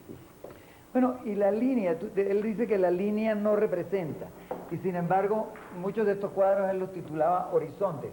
¿Tú crees que hay algo de humor ahí? Bueno, para mí, con todo el respeto, o sea, para mí no hay nada de humor en eso. O sea, en eso es como una percepción de sus momentos en Albán, su tierra natal, o sea, cuando estaba allí frente a los campos de trigo, que los veía como franjas de oro, y luego uniéndose esto con las atmósferas más arriba, y luego la formación de nubes. O sea, el espacio geográfico extraordinario del cual gozamos en Colombia. Y entonces era su fascinación por todo eso. O sea, eso fue como el primer clic que le hizo. Luego la cuestión se convirtió de otra manera. O sea, ya estaba dentro del arte moderno. Agnes Martin pintaba líneas también, una artista norteamericana. Pero la diferencia entre las unas y las otras son tremendas. O sea, esto es justamente, pues, no sé, reconocer la... si pueden enmarcar esta partecita, o sea, donde se funde un color con el otro color. Él realmente, él hacía lo que tenía a la mano, o sea, usaba lo que tenía a mano. Sí. Y era lo que venía, o sea, lo que le venía en ese momento, era eso. Y también hacía referencias continuas a la historia del arte. No sé, el hecho de que la tenía toda en la cabeza, como ustedes han dicho, no implicaba tampoco que la evitara o que evitara hacer referencias a la historia del arte. No. Traía Mondrian, inclusive estaba pensando en Lucio Fontana. Pero resultaba lo interesante es que resultaba de una forma natural, no de una forma pensada. resultaba así. O sea, él, por ejemplo, yo creo que iba muy bien con esta afirmación de John Cage. Que Cage decía, yo no tengo nada que decir, pero lo estoy diciendo. Y Rojas era un poco, o sea, era la parte de atrás. Claro, es más rico verlo de otra forma, pero o sea, como un actor, digamos, típicamente modernista, haciendo un cuadro abstracto. Pero no era así, o sea, la forma como lo hacía no era de esa forma. Entonces estamos más cerca como del pulmón de Rojas, del corazón de Rojas. A ver, pero yo sí quiero hablar un poco de los horizontes. ¿Por qué Rojas pone un nombre de horizontes a un cuadro que es fundamentalmente abstracto? Uno puede leer, cuando uno está presenciando un horizonte, ve usualmente uno. Sí. Entonces ahí hay dos cosas que son interesantes. Primero que es un plural, o sea, que uno estuviera viendo muchos horizontes, sí. cosa que en la vida real es muy complicado. Perfecto. ¿No? Sí, perfecto. Y lo segundo es un experto en arte, una persona familiarizada con el mundo del arte ve una cosa, pero un ciudadano que llega a donde se expuso este cuadro en un salón, en una galería, lo que sea, la palabra horizonte le sugiere algo. Yo creo que ahí es donde yo veo un poco La parte cómica, un humor, o el pero es humor un humor fino. Muy fino. Es decirle a la persona que no está familiarizada con el arte abstracto, Sí, solo- decirle, mire, ahí hay una cosa que usted en su vida real puede ver, pero que aquí la está viendo de otra manera, ¿no? Entonces yo creo que ahí hay Muy- más del humor de, Sí, de sí, Carlos sí, sí, de sí. lo que uno se Sí, imagina. señor. Bueno, muchas gracias a Danilo Dueñas y Alberto Saldarriaga por estas lúcidas apreciaciones sobre la obra de Carlos Rojas, que con seguridad van a ayudarnos a comprender mejor el trabajo de este gran artista, y hasta una próxima oportunidad.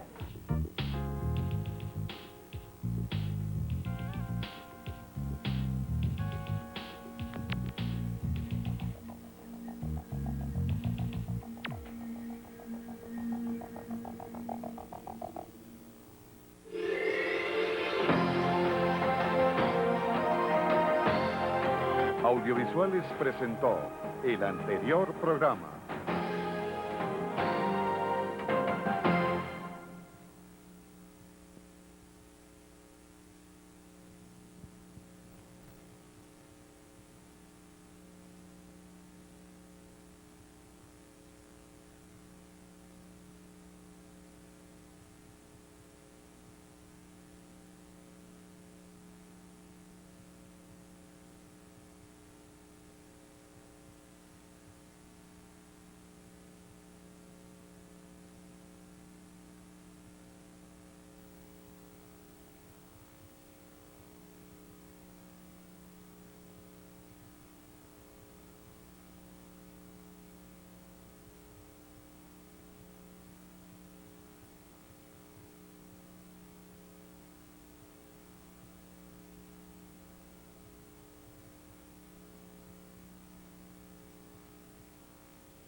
Audiovisuales presenta el siguiente programa.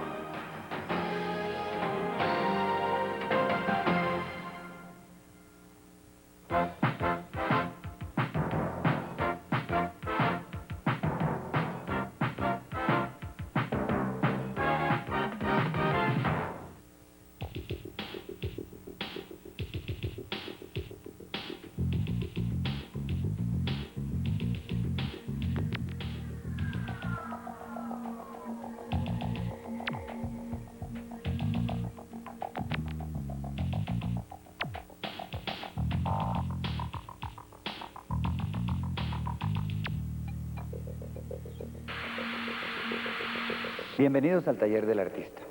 Nos encontramos en esta oportunidad con Hilda Piedrahita, una pintora en plena actividad y quien también trabaja en el Departamento de Registro de Fotografías del Museo Nacional. Hilda se entusiasmó especialmente con la exposición de Carlos Valenzuela, un artista desconocido hasta hace poco tiempo y de quien se lleva a cabo una muestra en el mencionado museo. Con ella conversaremos durante los próximos 20 minutos sobre las características del trabajo de Carlos Valenzuela. Veamos antes un corto video sobre la pintura de este excepcional artista. Carlos Valenzuela fue un artista nacido en 1876 que pintó básicamente para sí mismo. El artista estuvo radicado durante 20 años en Italia, donde se formó como pintor, y nunca llevó a cabo una exposición individual, lo que explica el casi total desconocimiento de su obra por parte de sus contemporáneos. Pero Valenzuela fue un pintor de fina sensibilidad, cuyo trabajo hace manifiesto un gusto exquisito, una mirada con tintes idealistas y una gran habilidad con los pinceles. Carlos Valenzuela representó básicamente paisajes, cuadros de costumbres y retratos.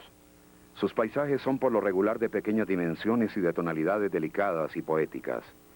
En ellos se presentan diversos lugares italianos, así como recodos y haciendas habaneros, y su ejecución da clara cuenta de su interés por los efectos de la luz en la naturaleza.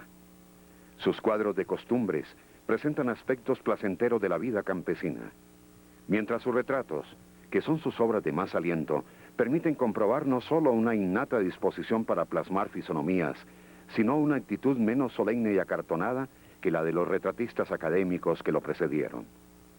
Su obra no tuvo mayor repercusión en el desarrollo de la argumentación creativa en el país, pero constituye un legado sensible y refinado que enriquece considerablemente el acervo artístico nacional. Bueno, Hilda, comencemos por explicarle al público televidente quién fue Carlos Valenzuela, dónde estudió, dónde nació, cómo se formó, etcétera. Bueno, Eduardo, Carlos Valenzuela es un pintor colombiano del siglo XIX. El pintor nace en 1876, tiene una formación europea, primero hace su bachillerato, luego estudia Bellas Artes en Italia y algunos periodos largos de su vida, pues el pintor trabaja allí. El resto es un pintor que fundamentalmente trabaja en su hacienda, Bosatama, en la sabana. Realmente él era muy solitario y permaneció totalmente aislado de sus contemporáneos. Si no fuera porque hace más o menos unos 2 años, la señora Julia Pardo de Carrizosa se acerca al Museo Nacional y le habla a la curadora del museo, Beatriz González, sobre este pintor de paisaje que tiene una gran colección que guardaban los jesuitas, y la curadora comienza un estudio de más de 2 años. En realidad, pues hubiera permanecido Carlos Valenzuela ignorado en la historia del arte colombiano. Hubiéramos pensado más, como por ejemplo lo que teníamos, la recolección visual que tenía el museo sobre el pintor, es este retrato sobre el excelente artista de retrato, Epifano Garay, que hace sobre el pintor, pero con su instrumento musical. Hubiéramos pensado que era más un músico, y luego por las investigaciones pues nos pudimos dar cuenta de que en realidad el pintor estaba siendo retratado en el estudio y se pueden apreciar en el fondo varias de las obras del artista. El hecho de que hubiera sido músico, de que hubiera sido pintor, de que hubiera sido, es decir, de que muchos de sus retratos representen a la gente leyendo, implica que era una personalidad muy culta, un artista, una persona que pudo dedicarse, gracias posiblemente a sus recursos económicos, a explorar en todas las artes. ¿Estarías de acuerdo con esa afirmación? Sí, parece por testimonios de su familia que el pintor era sumamente culto, que era un placer conversar con él, que sabía básicamente de todos los temas. Y por ejemplo, en este par de retratos que son un poco inusuales en cuanto al formato que trabajó Valenzuela, porque Valenzuela era fundamentalmente un pintor de pequeño formato. Esto se teoriza, se cree que en parte es por la influencia de la escuela del tablotín en Italia, que estaba muy en boga en este momento y se trabajaba, era fundamentalmente lienzos y cartones en pequeño formato. Pero por este par de retratos podemos ver, por ejemplo, que los padres de Carlos Valenzuela eran unos padres cultos. Tenemos un retrato del padre quizá un poco más clásico y un retrato de la madre un poco más tendiente como hacia decir cosas modernas, sin decir de que él fuera un pintor muy atrevido, pero en algunos momentos pues tenía intentos interesantes. Entonces pues nos muestran como una familia realmente culta. Estamos viendo La Señal.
Seguimos en La Señal.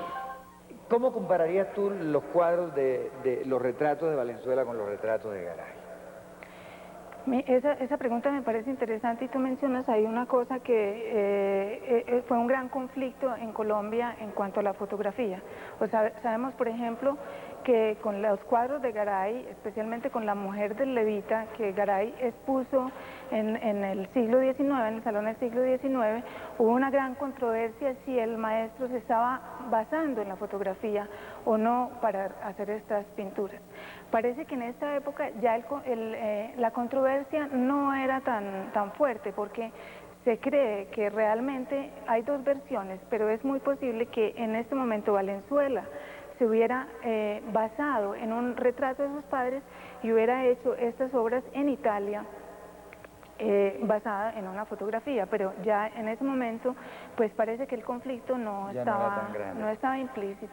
De todas maneras son dos cuadros bastante diferentes el uno del otro, ¿no? Aquí es muy importante la luz, cómo entra, cómo se refleja en el atril y da nuevamente en la cara al personaje. Y me llama la atención que arriba esté ese cuadro religioso que veremos próximamente, porque me da la impresión de que es un cuadro muy temprano, ese cuadro religioso, en comparación con esto, por el dominio que tiene en estos cuadros de la materia, mientras que en aquel cuadro está todavía muy dubitativo. Eso reforzaría la idea de que fueron hechos en Colombia. Pues sí, como te digo, hay dos versiones que realmente pues no se conoce, porque las obras del pintor, estos dos retratos están firmados en este momento en Bogotá, pero también se conoce que había una carta de que el padre le dice, Valenzuela, ¿dónde está el momento de tu pintura? Tú vas a seguir como pintor, vas a seguir la carrera de Bellas Artes, y existe la versión de que él, a manera de respuesta, le envía estos cuadros a su padre, y que es su padre el que los envía a la exposición de 1910 junto con otros paisajes. Este es un poco más suelto, ¿no es cierto? La expresión es más natural, y el hecho de tener ese biombo oriental atrás como tan lleno de colores le da como más soltura, menos solemnidad al retrato, y por lo tanto me da la impresión a mí de que lo separa un poco más de la obra de Garay, que era una obra pues tan generalmente como tan pomposa, como tan solemne, ¿no es cierto? Bueno, él hizo bastante retrato, un poco retrato, mucho retrato. Aquí vemos otros cuadros de él. ¿Qué opinas tú de eso? Pues en realidad, fundamentalmente, la obra del retrato no fue tan abundante como el paisaje, así también como la temática religiosa. Tenemos aquí un ejemplo del trabajo de la temática ¿Qué es el cuadro que está allá? religiosa, que es el cuadro que tú ves en la espalda de la otra. Pero yo quería hacer un apunte también que me parece importante. Me parece que en Colombia, en el siglo XIX, con lo que es Garay, Pantaleón Mendoza, la serie de retratistas realmente que tienen la oportunidad de ser formados por la academia, es casi como llegando al logro de lo que se planteaba en el Renacimiento italiano, o sea, ese naturalismo en el retrato, ese tratar el volumen de la figura, tratar la perspectiva, tratarse de acercarse realmente con una visión científica y naturalista hacia el retrato, llegamos a un punto culmen en las obras de Garay. Y ya Carlos Valenzuela y pintores de más adelante pues están ya tratando de evolucionar un poco más adelante. Más Sí. que los académicos. Bueno, a ti, tengo entendido, te encanta, te gusta muchísimo este paisaje de Carlos Valenzuela. ¿Por qué razón te gusta tanto este paisaje? A mí me parece, bueno, tal vez un poco por lo que es de formato grande, que ahora los artistas modernos pues estamos mucho más familiarizados, el ojo con el formato grande, y vamos a ver que en el resto de la exposición básicamente es formato pequeño. Pero me parece interesante porque me parece que tiene como una gran influencia romántica, y en el sentido, recordemos ese movimiento del siglo XVIII-XIX en Europa, esos intelectuales que eran muy controvertidos, que eran anárquicos, pero al mismo tiempo sumamente intuitivos, que estaban planteando por primera vez en el arte occidental y en el pensamiento occidental la intuición sobre la razón. Tenemos, por ejemplo, a nivel de la pintura, un Delacroix, tenemos un Constable, que a propósito es uno de los pioneros del paisaje en el mundo occidental. No es un paisaje dramatizado, tan dramatizado a la manera romántica, pero es como ese sentimiento solitario de esa mujer que está pescando y la otra la mira desde la otra orilla, esa grandiosidad de la naturaleza, que me parece que tiene como cierto sentimiento romántico. Y me parece que la personalidad en sí de Carlos Valenzuela, esa personalidad como solitaria, atemporal, está apuntando un poco como al romanticismo. Como decía Boehringer, ese inspirarse como en el más profundo aliento del corazón, en el íntimo goce artístico, tomar la vida como una actividad espiritual, como una mera disculpa para una actividad espiritual. Me parece que en ese sentido la personalidad de Valenzuela es una personalidad romántica. De todas maneras es un cuadro que cromáticamente es muy extraño, porque es muy verde. No, es un cuadro donde prima básicamente el color verde, verde amarilloso, ¿no? Y el cielo pues no da mucha información al respecto de, por ejemplo, tú mencionabas a Constable. Constable era un estudioso de las nubes, ¿no? Y aquí pues entiendo perfectamente tu punto de que es un cuadro romántico, digo, pero me llama la atención ese empleo tan fuerte de los verdes y el hecho de que el cielo prácticamente no tenga mucha información, sea simplemente como una fuente de luz, básicamente, ¿no? Como el trabajo, como de la paleta continuada, pero yo quiero enfatizar que no es básicamente lo que considero yo una pintura romántica, sino que básicamente la personalidad del pintor es lo que me atrae. Era romántico. Me parece que tiene mucha influencia romántica. Volviendo a la cosa del formato de Carlos Valenzuela, de todas maneras, la pintura de paisaje, ¿él realizaba la pintura in situ o él tomaba bocetos para pintar después en el estudio? No, básicamente, o sea, hay dos tipos de paisaje que podemos ver en la exposición. Paisaje realizado en Italia, por ejemplo, es posible que el pintor lo haya realizado en el estudio, porque es básicamente una copia de otra obra. Y este paisaje también es muy posible que haya sido realizado en Italia. Y acá tenemos una serie grandísima de paisajes realizados en la sabana. Pero es ese cambio de actitud de los artistas que trabajan sobre el paisaje, en Colombia, pues concretamente influenciados por la escuela de Barbizon, que son los de la escuela de Barbizon los primeros básicamente pintores que se acercan a trabajar el paisaje directamente, fuera del estudio. Por eso, es decir, el formato de los cuadros está muy relacionado con ese hecho, con el hecho de que pintaban in situ, entonces no podían llevar grandes lienzos, sino que tenían que llevar cuadros muy pequeños, de lienzos muy, es decir, cartones o maderas o lienzos muy pequeños al campo para allí recoger sus impresiones. ¿Te interesa mucho este paisaje de Carlos Valenzuela? ¿Te parece muy diciente sobre su personalidad? ¿Por qué? Y le explícale al televidente. Pues básicamente es un paisaje de gran influencia costumbrista. Como habíamos mencionado antes, algunas de las temáticas que trabajó Valenzuela fueron temáticas costumbristas. Tenemos en la historia del arte colombiano como momentos en que el artista enfoca hacia el país, como la expedición botánica, la comisión coreográfica, y también en el paisaje de esta época en Colombia, pues tenemos un pintor que enfoca fundamentalmente a un tipo de paisaje que ya no sea de influencia europea. No está ya idealizando todo lo que trabajaban los europeos. Pero otra cosa que me parece interesante, Eduardo, anotar es la diferencia entre la evolución de lo que es el paisaje occidental en la historia del arte occidental y la historia del arte oriental. Ahora la temática del paisaje se ha trivializado un poco, es casi como una temática aceptada por las señoras y aceptada por el público en general, pero no entendemos que realmente estos pintores, para trabajar el paisaje en sí, pues tuvieron que trabajar mucho trecho.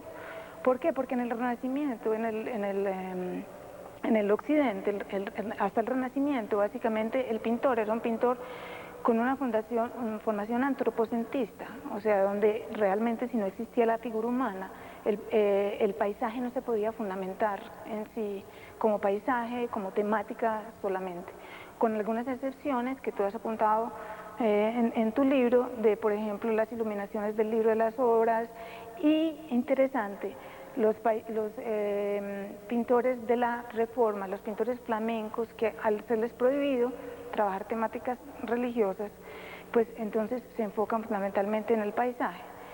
En el Oriente, o sea, más o menos en el siglo XVII, XVIII se desarrolla el paisaje. En Europa, ya para el XIX se ha hecho todo tipo de paisaje.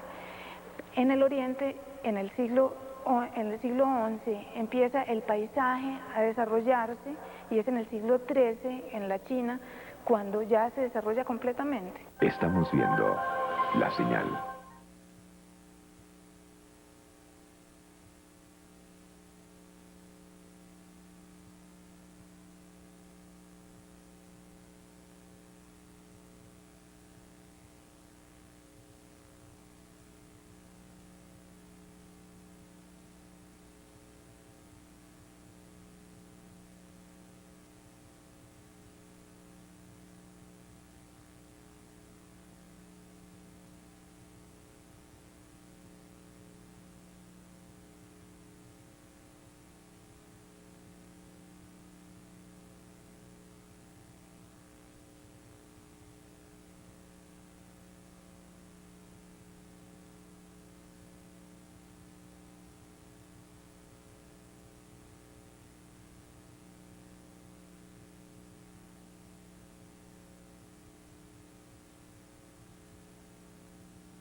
Seguimos en La Señal.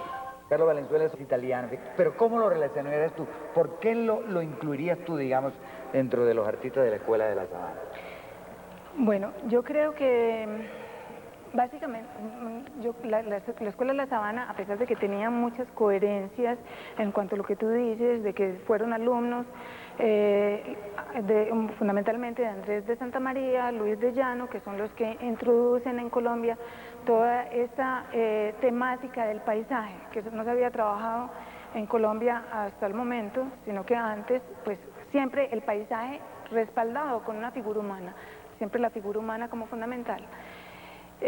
A pesar de que el artista no estaba inmerso realmente en todo el movimiento artístico, no estudió con ellos, estudió básicamente en Italia, sabemos que estudió en Florencia, sabemos que estudió en Roma, más por el tipo de paisaje que el pintor trabajó que por datos exactos. Existía como un interés común en la temática, un interés en trabajar un tipo de paisaje que fuera de la sabana, un tipo de paisaje que fuera de la región, realmente pues ya en su etapa colombiana, no con influencia, no en la etapa de Italia, un tipo de paisaje que realmente fuera de acá. En ese sentido me parece que se puede conectar un poco. Se ha dicho que era un miniaturista, ¿tú estarías de acuerdo con esa relación, con ese calificativo para él? Pues en realidad yo no soy muy versada en ese tema, pero yo creo que, como apuntaba de manera interesante la curadora de la exposición, estas obras en realidad son muy diferentes de la miniatura, porque a pesar de que son en tamaño pequeño, de que son resueltas, son obras acabadas, no son en ningún momento estudios, tienen una técnica, por ejemplo, del óleo arrastrado y del trabajo del pincel que se diferencia fundamentalmente de la miniatura. Estas obras, por ser de formato pequeño, han permitido hacer algunos paralelos entre su trabajo y el de Páramo. Páramo, pues que básicamente pintó también en pequeños cartones. ¿Tú ves realmente alguna relación entre el trabajo de estos dos artistas? Pues básicamente en el sentido de que son contemporáneos y que están trabajando como una temática común, pero ambos tienen un enfoque diferente. Páramo, en mi concepto, es un artista que tiene como un enfoque un poco más moderno, que tiene una resolución de los planos un poco más geométrica, y en realidad Carlos Valenzuela se encaja más como un pintor más tradicional, un pintor más naturalista. Pensemos, por ejemplo, que la mayoría de los pintores de la sabana eran muy aceptados en esa época en sus exposiciones, eran comprados por el público. En realidad pues no estaban en su mayoría proponiendo cosas demasiado modernas para el público en general. Sin embargo, tenían un color, digo yo, más osado. Por ejemplo, esos cielos rosados de Zamora, ¿no? Esa construcción geométrica de Páramo. Había, aunque estoy de acuerdo contigo, eran bastante conservadores, sin embargo había ciertos alardes. Moreno Otero tiene unos verdes muy raros, ciertos alardes heredados, lógicamente, de la actitud de Santa María. Santa María les enseñó a tratar de romper, cosa que no pasó con Carlos Valenzuela, porque él estudió en las academias europeas, ¿no? Y se ve en algunas pinturas como ciertos intentos de decir cosas diferentes, pero como era un pintor tan solitario que realmente no tenía como cohesión para discutir, para buscar una academia o para enseñar, entonces son búsquedas más esporádicas. Bueno, muchas gracias a Hilda Piedradita por sus lúcidas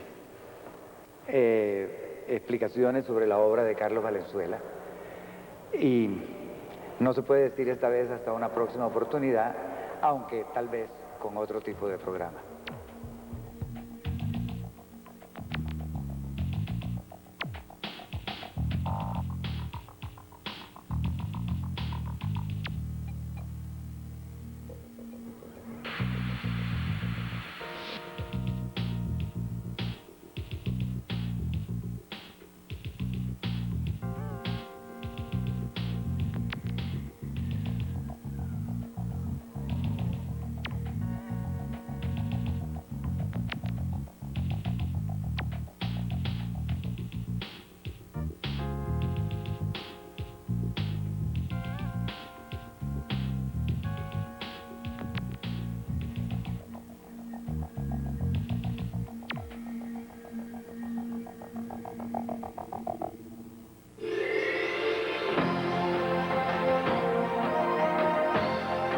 Audiovisuales presentó el anterior programa.